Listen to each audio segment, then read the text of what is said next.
Dile a tu vecino, el que está al lado, Dios tiene sueños contigo.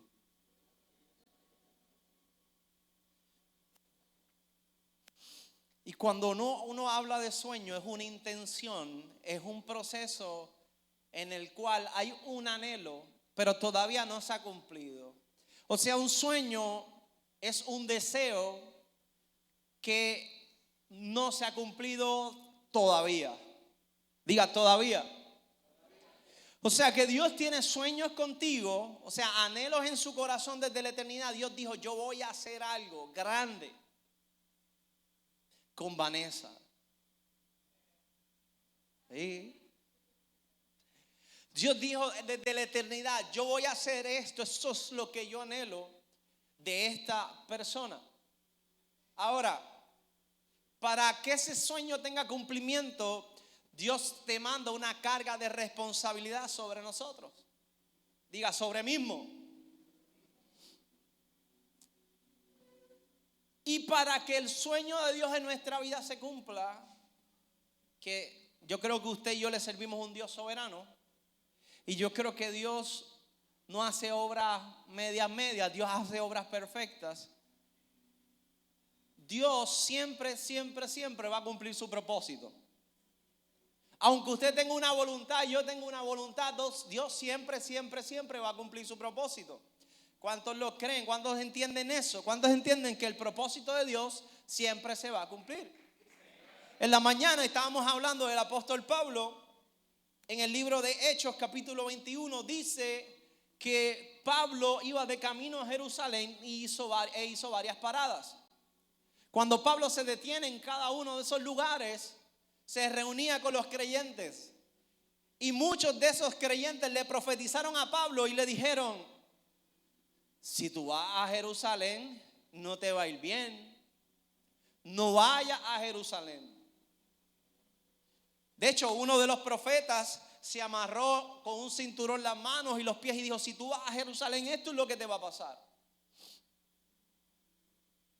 Y le profetizaban que no fuera. Pero Pablo tenía el Espíritu de Dios. Diga, Espíritu de Dios. Y cuando usted tiene el Espíritu Santo, el Espíritu de Dios en usted, usted sabe qué hacer aunque le digan lo contrario. Usted sabe y está seguro cuando Dios demanda algo de usted. Y siempre que Dios demanda algo de usted, hay gente que le va a decir otra cosa. No, pero ese proyecto, no, pero eso yo lo veo difícil. Tú no lo hago. Y usted tienen amigos que comentan de todo y tienen opiniones, ¿verdad? De todo. Usted tiene un amigo así, que tiene opiniones de todo. Yo lo veo difícil, mira, estamos en verano. Y eso te entra en tu mente y entonces tú piensas a dudar. ¿Será verdad? Oye, si tienes razón. Y si es hombre y la que le está diciendo eso es su esposa, el hombre siempre tiene un temor o vive con temor de algo. ¿Dónde están los varones aquí? Usted y yo siempre vivimos con un temor. Y es el temor de que nuestra esposa nos diga, te lo dije. ¿Cuántos están conmigo? Te lo dije. Pero no estamos hablando de las esposas, estamos hablando de los amigos que no están conectados al Espíritu. Entonces, cuando escuchamos, le damos atención a esas voces que no están conectadas a la voz de Dios y sobre todo no entienden el rollo de Dios y tú. No entienden tu proceso, no entienden tu llamado, no entienden qué Dios quiere hacer contigo. Comienzan a llenarte la mente. De hecho, puedes ser cristiano. Yo los otros días estaba viendo un video de una persona, un ministro, creo que es de Dominicana, una sierva, una muchacha, que a todos le profetizaba y le decía, yo no sé, pero yo veo una boda. No sé si lo han visto por ahí. Yo no sé si estás casado, pero yo veo una boda.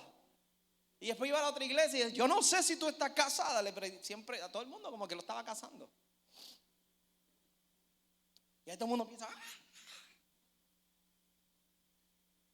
Pero cuando tú estás alineado al propósito de Dios, cuando tú tienes relación con el Espíritu Santo, te pueden profetizar boda y tú dices, te pueden profetizar Estados Unidos y tú dices, no, Dios me quiere aquí. Te pueden profetizar cambio de iglesia y tú dices, no, esta es mi tierra. Cuando tú estás conectado al Espíritu Santo, las voces que te hablan no te pueden desubicar. ¿Estamos vivos? Entonces, aquella gente le estaba diciendo con buena intención, porque no estoy diciendo que hay mala intención en los consejos. Muchos de nuestra gente, los que están alrededor, el consejo que nos van a traer es por una intención buena, pero no alineada a la voluntad de Dios. Algo puede ser bueno, pero no de Dios. ¿Están hasta ahí? Entonces, le comienzan a Pablo a hablar acerca de, vas a enfrentar esto. Pero Pablo, teniendo el Espíritu Santo, estando alineado con Dios, sabiendo el propósito del proceso, sabiendo la voluntad del Padre sobre su vida, Pablo dijo, yo no tan solo estoy dispuesto a que me amarren, yo estoy dispuesto a dar mi vida por el Evangelio. Diga, ay. Eso pasa. Hay personas que no quieren verte sufrir, pero hay veces que Dios te quiere meter en el proceso. Hay veces que nosotros nos preguntamos si metimos la pata, aún siendo pastores, aún siendo creyentes, porque nosotros entendíamos que eso era o que eso no era. Y las cosas no salen como nosotros pensamos o entendimos. Y generalmente comenzamos a preguntar si eso era de Dios, si era la voluntad de Dios. Pero cuando tú estás alineado a Dios, tú entiendes que el resultado de eso no te correspondía a ti. O sea, el resultado de eso, de lo que sucede, no establece si tú estuviste bien o mal. El resultado lo que establece es si eso era la voluntad de Dios. Entonces nos tenemos que preguntar, ¿cuál es la voluntad de Dios en mi proceso? Honestamente, yo no le iba a predicar de esto. El Señor me cambió todos los planes. Amén, aleluya. Busque su Biblia en el libro de Génesis capítulo 37, porque ni lo tengo ni escrito aquí.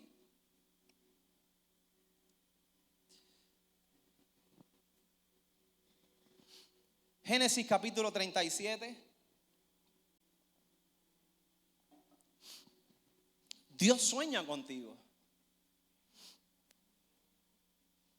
Y hay un hombre llamado José que usted y yo conocemos. Conocemos su historia. Pero la historia de José nos habla acerca de un joven que Dios le dio sueño, que soñó el propósito, que soñó la visión completada. O sea, Dios le habló el futuro de su vida. A alguien Dios le ha hablado y le ha dicho algo. Tú vas a ser profeta, tú vas a hacer esto, tú me vas a servir, tu familia me va a servir. Alguien le ha dicho, aunque sea, te amo. Alguien, Dios le ha hablado a alguien aquí. Entonces Dios, en Génesis, vamos a Génesis capítulo 37. Dice, entonces Jacob volvió a establecerse en la tierra de Canaán, donde su padre había vivido como extranjero. Dice, ese es el relato de Jacob y su familia. Cuando José tenía 17 años, diga 17 años, a menudo cuidaba a los rebaños de su padre, trabajaba para sus medios hermanos, los hijos de Bilhá y Silpa, dos de las esposas de su padre. Así que contaba a su padre acerca de las fechorías que hacían sus hermanos. O sea, José era el medio chota de sus hermanos. Capítulo 3. Jacob amaba a José más que a sus otros hijos, porque le había nacido en su vejez. Por eso un día Jacob mandó a hacer un regalo especial para José, una hermosa túnica. O sea que el regalo que su padre le preparó a José fue una de las cosas que preparó el escenario para su proceso. En otras palabras, hay regalos que Dios te va a entregar que van a hacer que te metas en el proceso.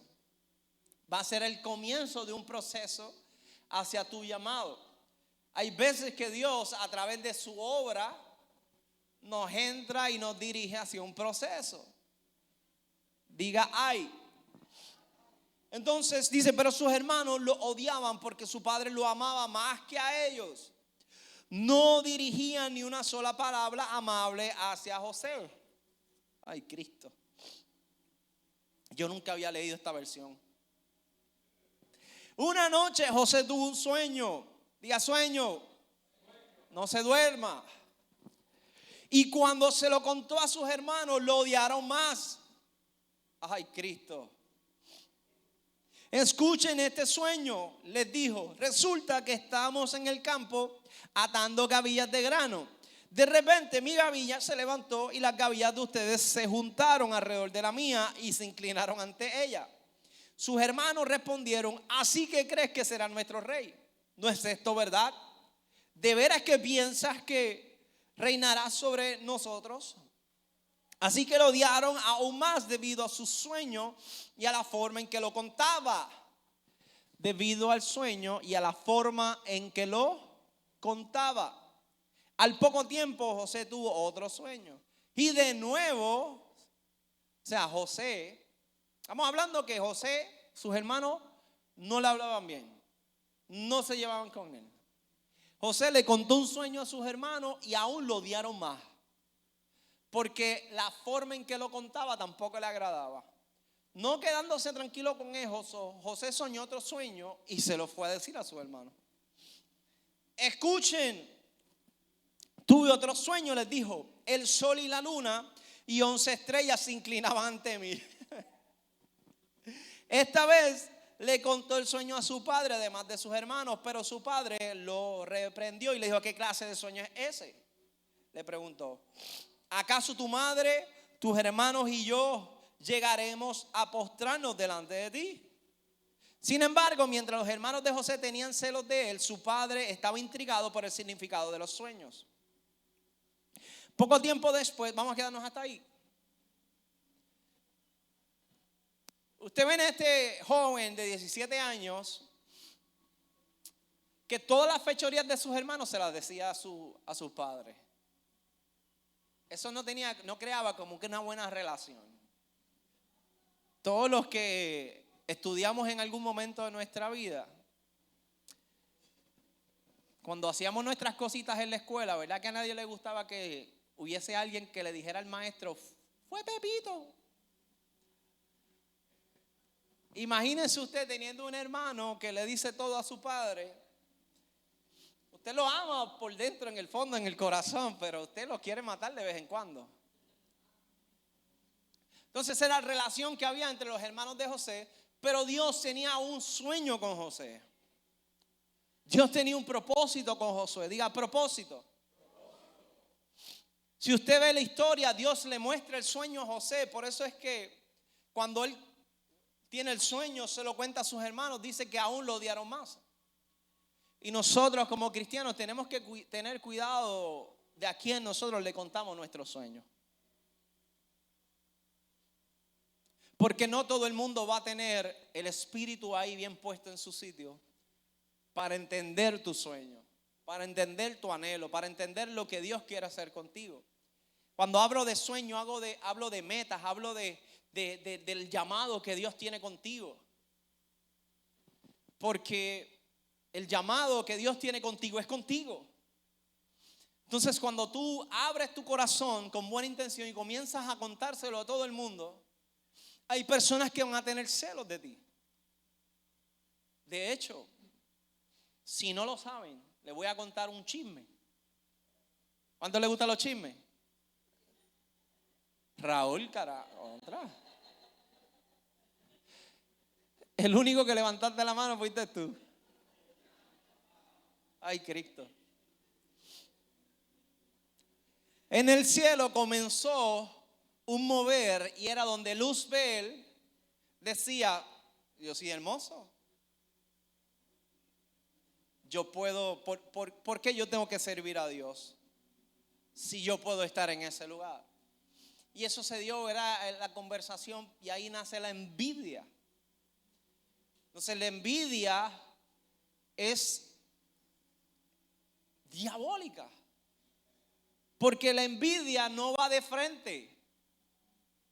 La envidia tú no la sabes, tú no la conoces. La envidia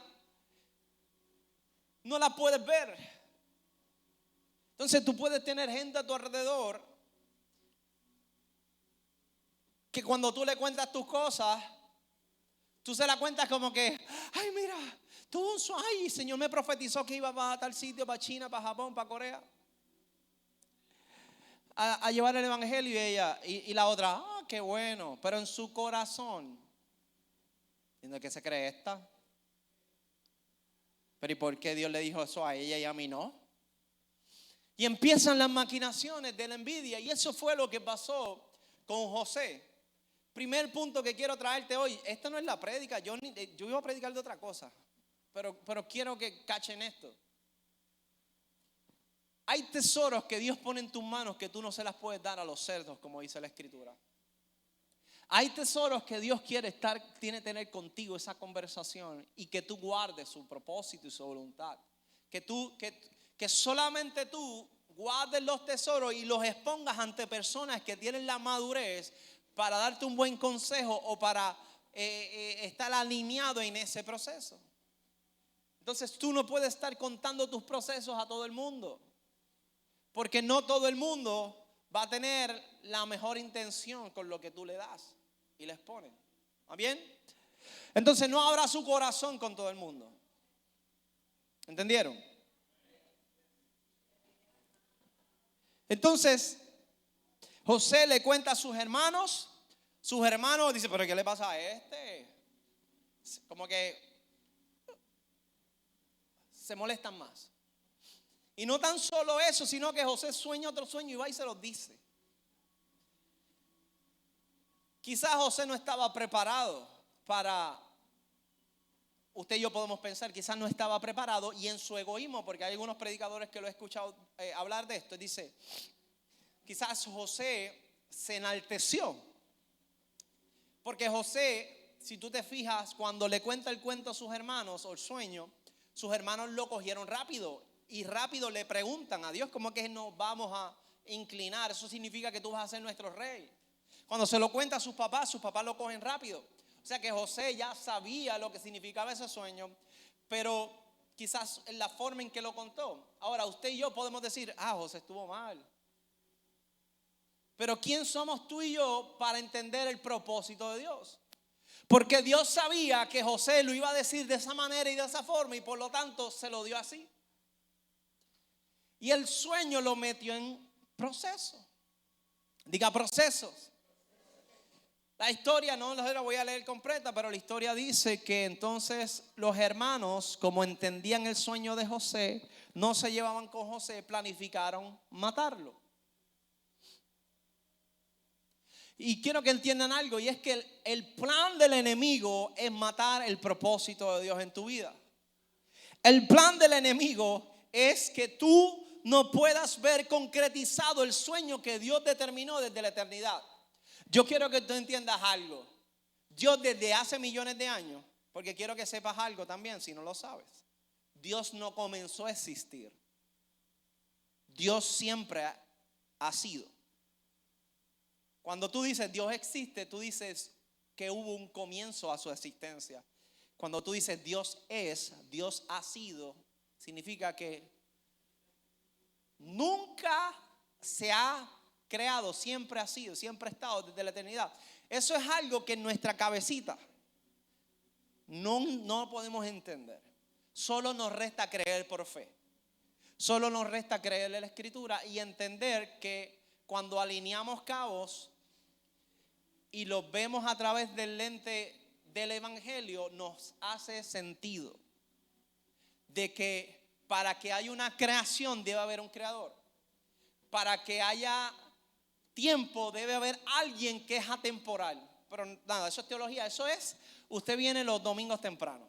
Ok, vamos acá. Entonces Dios desde la eternidad ya Dios sabía.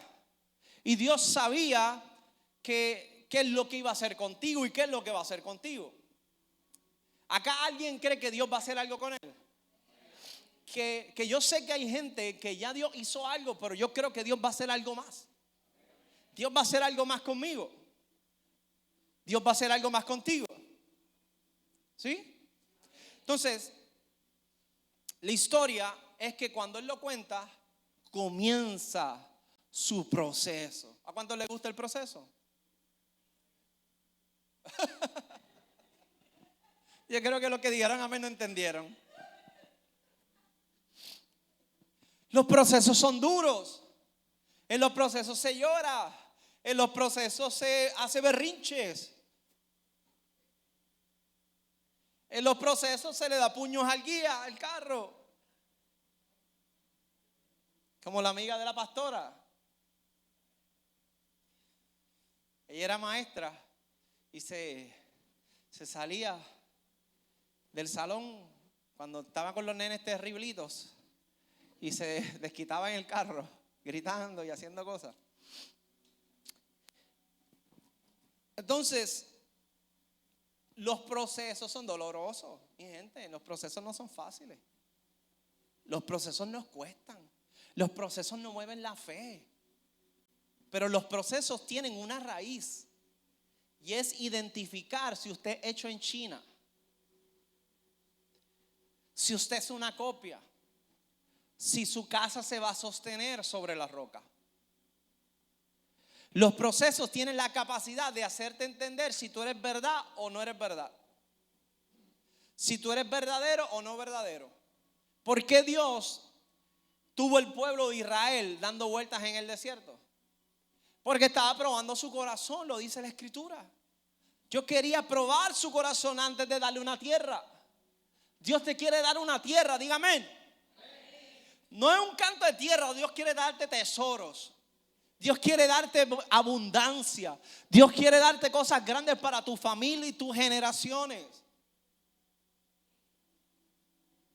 Pero te va a probar. Porque Dios no da nada que te haga daño. Dios no va a darte nada que tú dañes o que tú tires a la basura. Porque lo que Dios da es valioso. Entonces, miren esto, hago un paréntesis aquí. Yo espero acordarme, regresar al tema inicial, que eso nunca lo hago, pero vamos a ver. Yo espero, oren por mí. Yo siempre he hablado de generaciones. Siempre he hablado de que tus generaciones le sirvan al Señor y toda esta dinámica. Pero no fue hasta los otros días que yo internalicé realmente lo que es tú enfocarte y tú hacer cosas por tus generaciones. Y esto yo creo que todos lo tenemos que internalizar. Porque yo sé que aquí por generaciones unos son populares, unos son PNP. No digan amén a eso. Por generaciones unos trabajan en tal cosa, unos trabajan en la otra. Y usted puede ir hacia atrás a sus abuelos, se dedicaban a tal cosa, etcétera. Obviamente, dependiendo de los tiempos, van cambiando. Pero usted fíjese si usted hace cosas que viene de generaciones. En mi casa era votábamos azul o votábamos azul. Hasta que salió Dignidad. Yo me voy con Dignidad. Pastor, no se hable de política en la iglesia. Eso es otro tema para otro domingo, pero vamos a hablar de política. Ok, entonces, mira, ya se pusieron ahí caras así.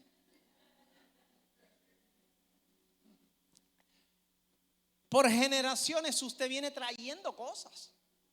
De hecho, Moisés dice que Dios persigue el mal hasta la cuarta generación. La Biblia dice. O sea que hay maldiciones generacionales. O sea que el pecado que abunda en la cuarta, en la tercera, en la segunda generación también puede habitar en ti. ¿Por qué? Porque son prácticas y son conductas pecaminosas. En otras palabras, para que tengan una idea, hay historiadores que dicen, o teólogos que dicen que como tú tienes la oportunidad de vivir hasta 4 generaciones vivas, juntas, se transfiere la conducta.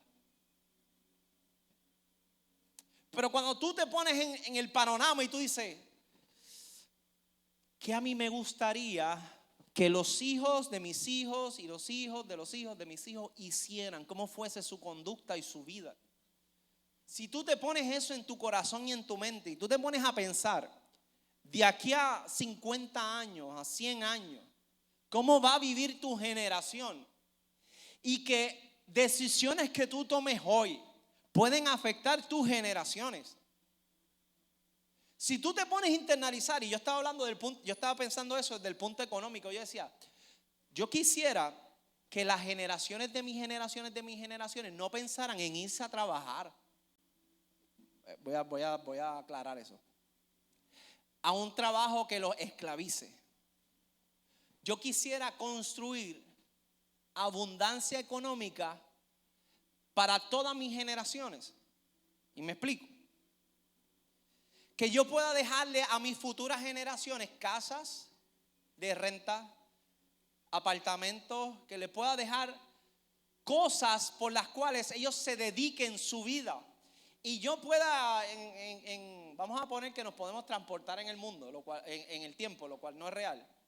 Que yo pueda teletransportarme 100 años y yo pueda ver los hijos de mis hijos dedicándose al real estate, por ejemplo. Que siguieron la práctica y lo que yo les enseñé y las decisiones que yo tomé, ya ellos no se tienen que preocupar porque no van a vivir en escasez de aquí a 100 años. ¿Estoy medio complejo o me están entendiendo? O sea, que la decisión que yo tome hoy financiera en 100 años, mis hijos la puedan vivir bien. ¿Viste? Cuando nos vamos al punto espiritual, ¿qué más nos gustaría a nosotros? Que nuestros hijos de nuestros hijos de nuestros hijos imiten nuestra conducta, sirvan al mismo Señor que nosotros le enseñamos de generación en generación, y de aquí a 100 años nosotros podamos ver que nuestros hijos crían y levantan a las próximas generaciones por la palabra. ¿Lo enredé más? O sea, que decisiones que usted tome hoy, por cómo maneja su vida, cómo le traspasa la palabra a sus próximas generaciones, eso va a redundar en una multiplicación a futuro. Entonces, tú y yo no pensamos en eso nunca. Tú y yo lo que nos importa es que nuestros hijos no lloren, le damos el celular ahí y nos olvidamos de él. Y claro, tener un niño llorando, eso no está fácil. Pero ¿qué tal si hoy tomamos decisiones que a 100 años hacia adelante nuestras generaciones vivan por eso? O sea, que mi intención como pastor es que mis generaciones, que mi hijo me pastoree, que el hijo, que el papá, ya me enredé, que el hijo de mi hijo pastoree a mi hijo, que mi bisnieto así, usted me entendió, ¿verdad? Y sirva al Señor con todo su corazón y pueda decir, es que nuestros abuelos, oye esa palabra, es que nuestros abuelos nos enseñaron que vivir en Cristo es ganancia. Nuestros abuelos nos prepararon Tabernáculo Árbol de Vida, y de aquí 30 años después Tabernáculo Árbol de Vida siga con nuestra familia y siga con muchos de los hijos de ustedes. Pero usted y yo no pensamos en eso. Nada, cerrando paréntesis, vuelvo a José. Oye, ya llegué.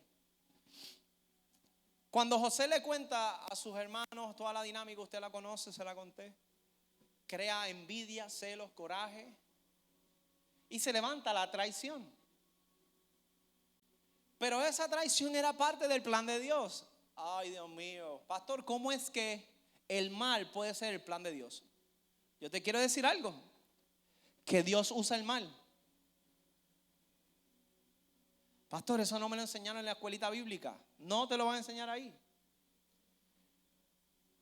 Todo se sujeta a Él.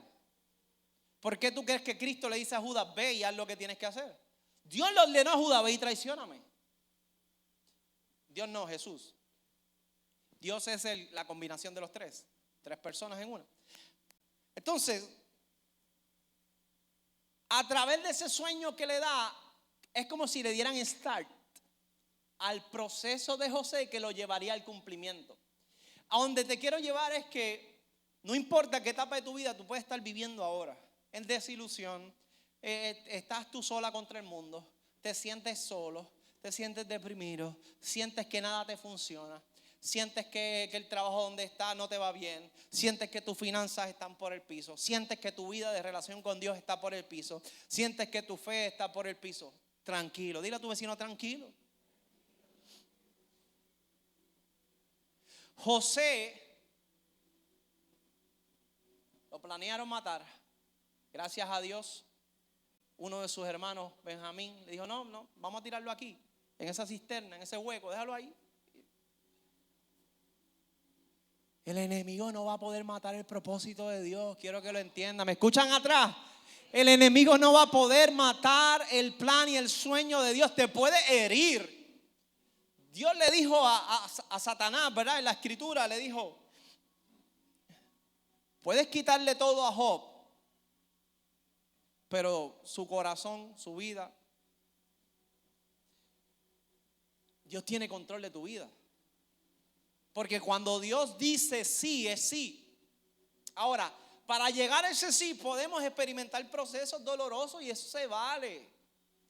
De hecho, el proceso de José fue el que le dio el carácter. Los procesos hacen caracteres. Diga aleluya.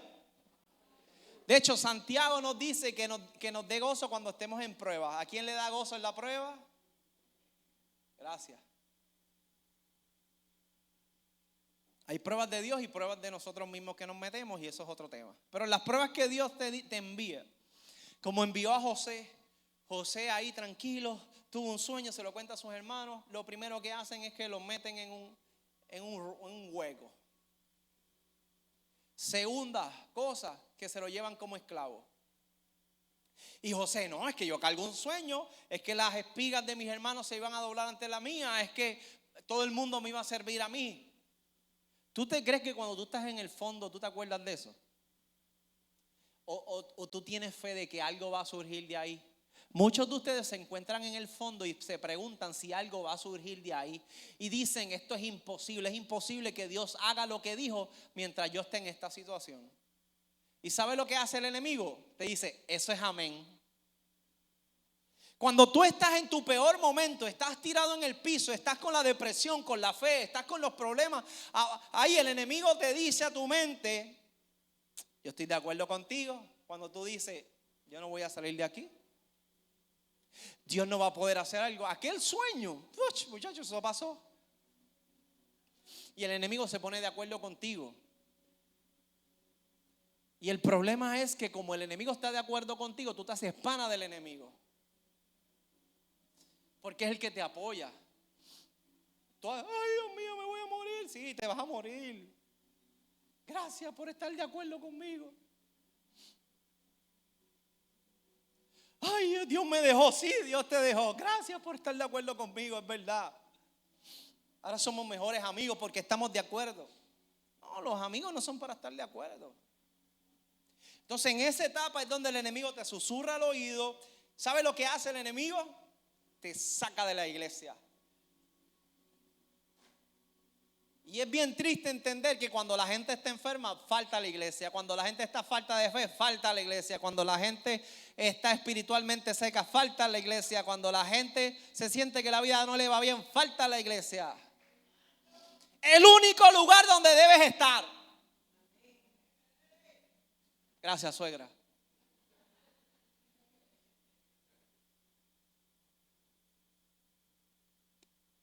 Porque te haces pana del enemigo. Si estás de luto, vete a tu cuarto y llora. Olvídate de la iglesia el domingo. Te sientes espiritualmente seco. Ay, nadie me llama, nadie me esto, nadie me lo otro. Ay, Dios me dejó, no siento a Dios. En esa iglesia no se mueve nada.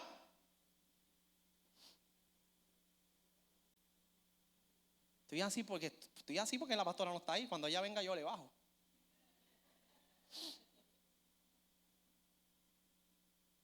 Sí, y ahí hacemos amistad con el mundo, con el diablo, con medio mundo, y nos acomodamos así, y ese es nuestro amigo, y sí, los consejos, todo está bien. Cuando tú tienes que estar aquí en la casa de Dios, cuando tú peor estás, es cuando más tienes que buscar la presencia. Cuando más tu fe esté bajo, ahí es más donde tienes que buscar la palabra. Cuando más tienes que orar. Yo no entiendo el ser humano. Cuando tú necesitas gasolina en tu carro, ¿para dónde va? Yo tengo electricidad, yo tengo Tesla, yo no visito los garajes a comprarle dulce al quien nada más. Vamos a donde tienen la sustancia que va a llenar nuestro tanque y que necesitamos para avanzar. Pero usted y yo nos tiramos a morir. ¿Sabe algo? La historia de José nos demuestra que José nunca tuvo esa mentalidad. Porque ¿sabe lo que dice la historia de José? Dice que todo lo que José hacía prosperaba. Todo lo que José hacía, lo hacía no desde la perspectiva de víctima.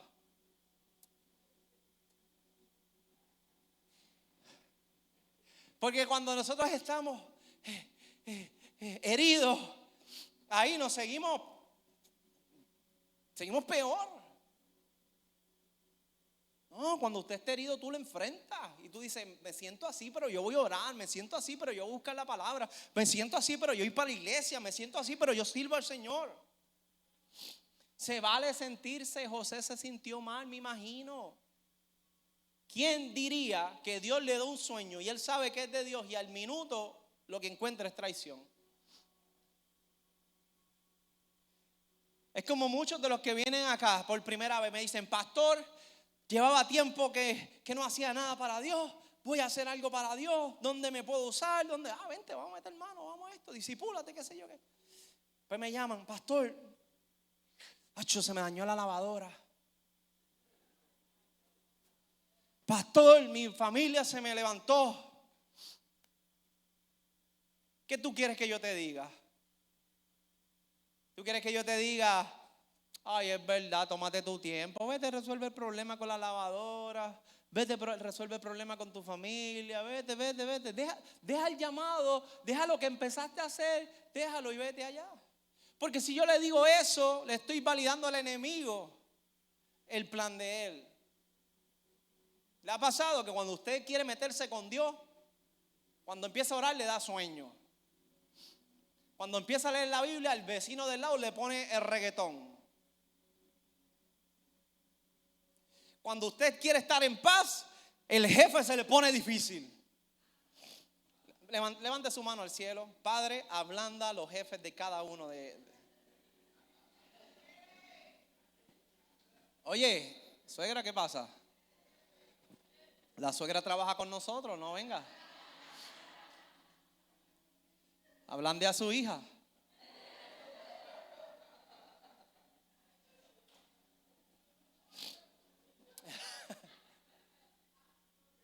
Entonces, vamos a cambiar el tema.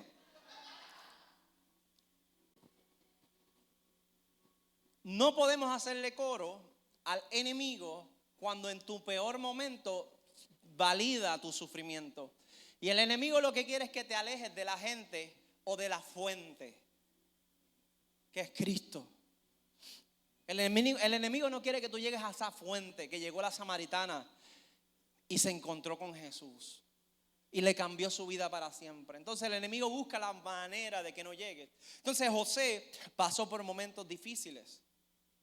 José primero lo dejaron solo para morirse.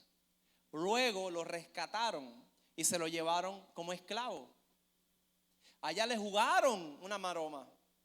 Pero José, con el carácter, con el corazón correcto, hizo lo correcto delante de Dios. Le lanzaron una trampa y él no cayó. Luego de que José sirve como esclavo haciendo lo mejor,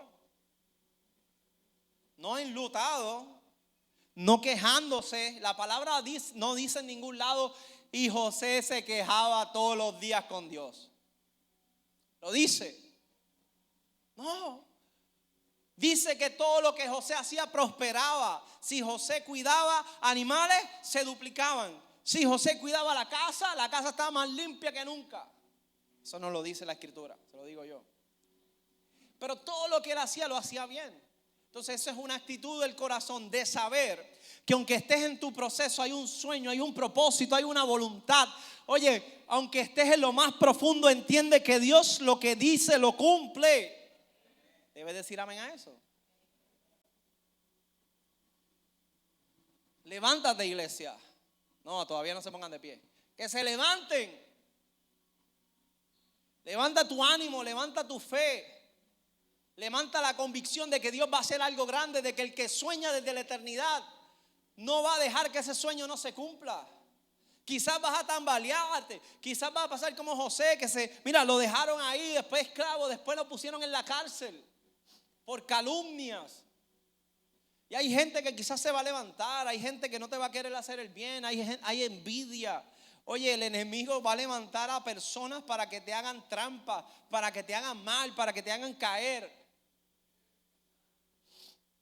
Pero si tú ves la historia de José, si tú lees la historia de Job, al final hay reivindicación, al final lo que ves es cumplimiento, al final lo que tú ves es la duplicación del favor de Dios. Debe decir amén a eso.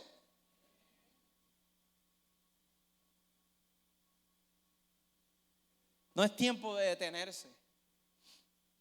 Es tiempo de decir, estoy en mi proceso, pero yo voy a ver el sueño de Dios en mi vida.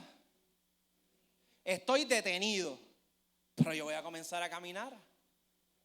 Me siento así, pero eso no me va a quitar el gozo.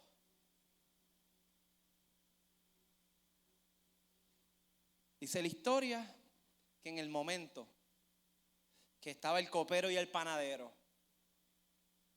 en la cárcel, José utiliza lo que Dios le entrega. ¿Cuántos Dios le ha entregado algo? Yo creo y creo fielmente de que Dios, los dones y talentos que pones en nuestra vida tienen que ver y se asocian a nuestro llamado. El deseo ardiente que Dios pone en nuestro corazón tiene que ver con nuestro llamado, que Dios nos llamó a hacer. Y Dios le dio a José la capacidad de soñar y de interpretar. Por eso es que José no era un bobo cuando le contó a sus hermanos y le dijo, ustedes se van a inclinar a mí en mi sueño.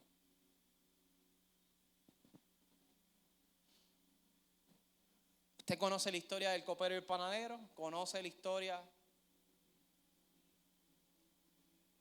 del rey? Y conoce cómo se olvidaron de José. Pero en el tiempo oportuno, diga tiempo oportuno, sonó el nombre de José. En el tiempo oportuno llamaron a José. Diga conmigo tiempo oportuno. Algunos parece que Dios se olvidó de ustedes, pero es que hay un tiempo oportuno donde va a sonar tu nombre. ¿Usted conoce la historia de Mefiboset? Que dice que el rey lo mandó a llamar porque encontraron que dentro de las generaciones del rey David había alguien todavía que estaba vivo. Y usted conoce la historia, dice, vas a ver, no me acuerdo la canción. Y al otro lado tú pasarás. Perdonen, estoy ronco hoy, no calenté mis cuerdas vocales. El himno de victoria, esa es la canción, himno de victoria. El rey te mandó a llamar. Póngase de pie y deje el chiste.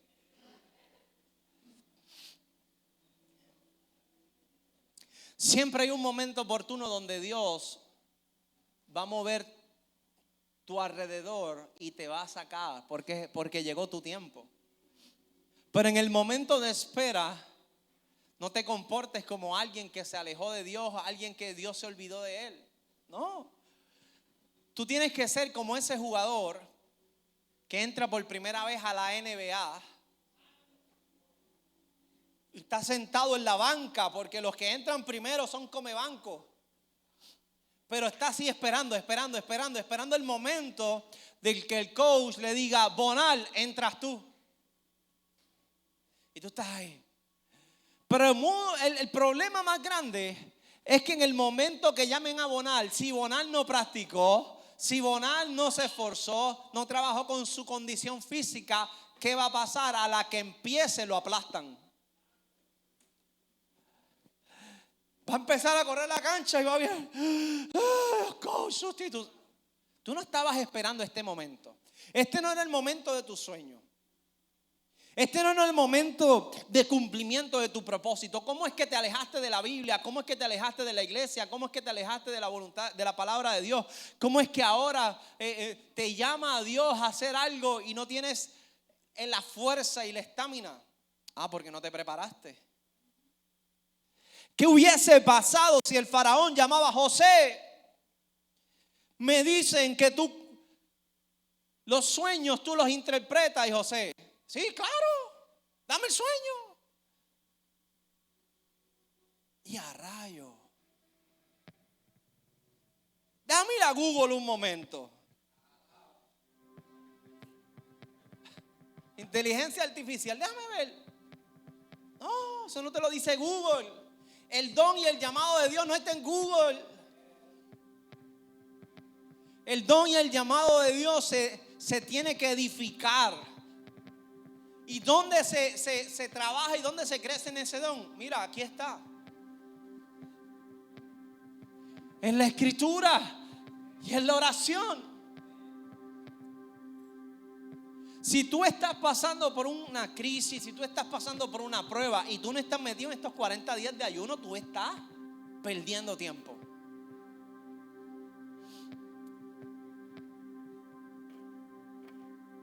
No esperes a que Faraón te llame para educarte, para crecer, para meterte en la presencia. No esperes a que Dios te llame al servicio para entonces empezar a orar. No, porque te vas a fatigar, te vas a cansar, no vas a poder con el empuje espiritual que requiere tú servir al Señor. Eso estaba en su ADN. José interpretaba sueños. ¿Y sabe lo que José hacía? A todo el mundo que soñaba le interpretaba el sueño, hasta que llegó el sueño que le cambiaría la vida a él y a su familia. ¿Y qué te quiero decir con esto? No importa en la etapa de tu vida en que tú estés, compórtate como una hija o un hijo de Dios. Métete en el fuego y en la presencia. Métete en los 40 días de ayuno y de oración. No, pastor, eso pasó de moda. Eso no ha pasado de moda. Buscar la presencia de Dios no tiene que ver con los tiempos ni las temporadas. Que si el 2020, que si el 1800. No. Buscar la presencia de Dios no tiene que ver con el tiempo. Tiene que ver con un principio y con un mandato.